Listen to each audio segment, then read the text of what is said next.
ताटामध्ये 1 वाटी मैदा टाकते, 2 चमचे बारीक रवा, 2 चिमूट मीठ, 2 चमचे साजूक तूप गरम करून घेतले ते टाकूया।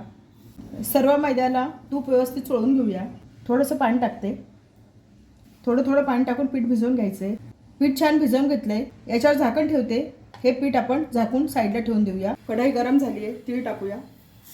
लो टू मिडियम गॅसवर तिळाचा चटचट आवाज येईपर्यंत तीळ छान भाजून घ्यायचे। तीळ छान भाजले गेले, आता मी हे तीळ काढून घेते। डेसिकेटेड कोकोनट टाकूया। मंद गॅसवर 1 ते 1.5 मिनिट डेसिकेटेड कोकोनट छान भाजून घेतले। आता याच्यामध्ये खसखस टाकते। 1 मिनिटभर खसखस छान भाजून घेतली आहे, आता मी हे काढून घेते। मिक्सरच्या छोट्या भांड्यात भाजलेले तीळ टाकते, भाजलेलं खोबरं आणि खसखस टाकूया। चिरलेला गूळ टाकूया, छोटा अर्धा चमचा वेलची पावडर, थोडंसं जायफळ किसून घेऊया।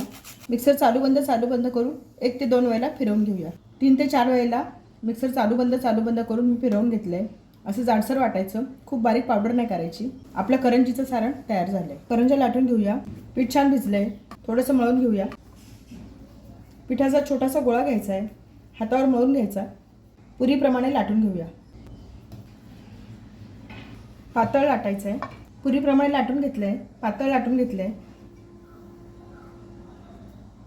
मी करंजी या साच्यात करणार आहे, याच्यावर हे ठेवूया। मध्यभागी सारण टाकूया। सारण सगळीकडे पसरवून घ्यायचे। कडेकडेने दूध लावून घेते, म्हणजे याच्या कडा व्यवस्थित बंद होतात, सारण बाहेर येत नाही। बंद करून घेऊया।